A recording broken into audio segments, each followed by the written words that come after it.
Michael J Sullivan released a new book this year, and we are so late to the party. I blame Newt's vacation.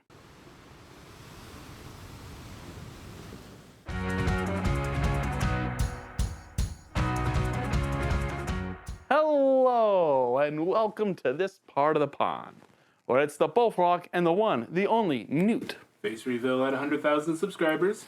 The subscribers will be amazing, and that face will be the same. Amazing. Well, anyways, get that out of the way. But hold on. That is pretty cool subscribe numbers, but still. Nolyn by Michael J Sullivan, the first book of the Rise and Fall trilogy. And oh my goodness, I've been waiting so long for this one. People, if you haven't noticed, here in the pond, we are big fans of Sullivan. And this latest book, I've been on pins and needles, but does this mean you have to be a reader of Sullivan to enjoy this? No. Sullivan has written his books so that way it doesn't matter which order of a series you read them. So this could be your first listen to, and you don't need to listen to the rest. This could be your first intro to him. To that, please put down in the comments section what you thought of it. I want your blind eyes to read this. I want to know what you thought. I really do. Oh, Sullivan. Sorry. I'm just fangirling over this right now. For those of you who are fans of what I like to do, and that is marathon, everything that is connecting, because it just makes this so fun to see the story cross all the way through. You can do it in two different orders. There's the reverse order, which is the oldest to the most new, in a way. But then you can just do that in reverse to follow the story all the way through. From Age, Rise and Fall, Chronicles to Revelation. I mean, I love how he does that. We can switch these around, mix them up, and it doesn't matter. And Sullivan, because this is part of a universe, well, everyone has universes, but I think Sullivan is more like a world than a universe. I feel like we're preparing for a video to get more into this, comparing Sullivan to Sanderson, and what universe and world means in writing.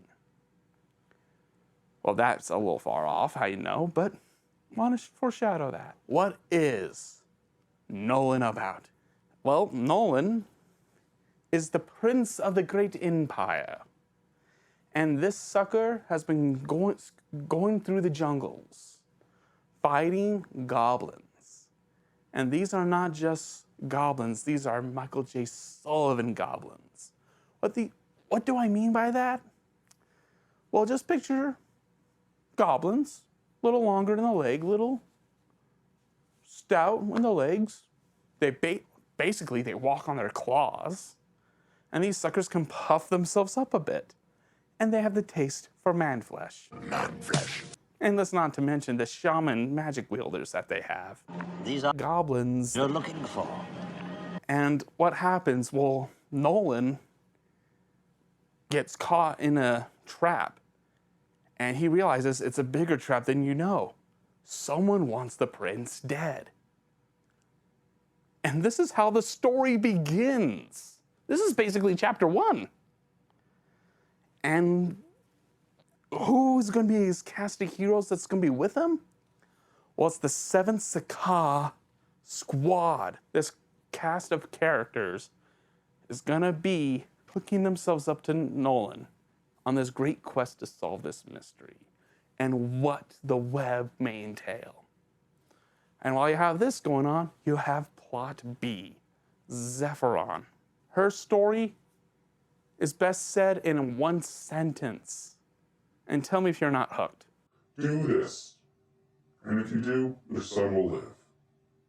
I'll keep in touch. When? I'll say when. How you can hear me? I'll speak into your ear. No matter where you are, no matter who you're with.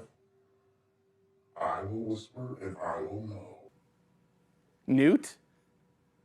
Yes, this may be pretty short in basics, but yet tell me, Are you not hooked a bit? Intrigue, mystery, murder, and death, with a slight sense of, well, that's a lie, with a sense of humor. If it hits you, I hope a lot of you get hooked by it. With Sullivan and his works, he has Easter eggs. And these Easter eggs in Nolyn are made of good steel. This is good Easter egg writing, the kind that I want to see in an Easter egg. It's not an Easter egg as in, hey.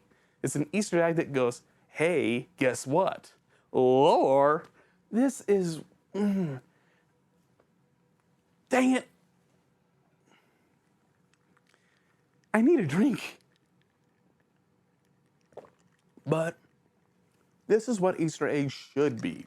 The bridge connecting everything. And the fact that it's not, hello, I'm here. It's the fact that it adds to the story. It's not just the connection, it's more than the connection. It's that it's a building block as well, an extra link, if you will. And Sullivan does it right. If you are first reading these books, chapter 11 may mean nothing. But if you're a Sullivan fan and you read chapter 11, that's not just an Easter egg. This could be building to something more. And that something more has already been published. Oh, by George. Sullivan, you did good here. I admit I've been on pins and needles for the Pickering Blade. I want to know the Pickering Blade and where it's gonna be. But this added bonus, I wasn't expecting, and yet I am hyped up on it, like on endorphins that I can't believe because of this. And all it is an Easter egg. But yet it means so much more. This is the levels of Doc Ock coming to a new Spider-Man movie. After gushing over Easter eggs and just like, you'll just believe how awesome that was. We're gonna rank this sucker. And when it comes to ranking, here in the pond, we like to rank books, movies, and shows 1 out of 7. Why? It's an odd number. Where a 7 is an obvious, it's the best number. Where a 1 is the worst. It's the levels of Bye Bye Birdie. Ugh. And 4 is the magic number of being in the middle. And, well, because Nolyn is part of a universal series, it's gonna get double ranking. I'm gonna judge it as a book, and I'm gonna judge it part of a world series. Because basically that's what it is. It's 2 different systems. And as a book, where would I put Nolyn as a book? I give Nolyn a 5. Now, if we judge it, now on the system of it is part of a universe, the Nolyn world of Elan, I give it a 6. Yeah! It does the Easter eggs perfectly. It blows you up your mind. You know what's gonna happen if you read these books, right? Right? No. He does it just right, where he's in this magic marker spot where he can go, I'll do this, but it's such a vague term. You know what's gonna happen, but yet you know nothing at the same time. There's twists and turns you won't expect. There's characters you're gonna go, oh, didn't see that coming. And my favorite, chapter 11. This is a 6. This is Sullivan being Sullivan for Elan. And to that, cheers, bro. And until next time, it's the Bullfrog and the Newt signing out. Oh my gosh, I loved it.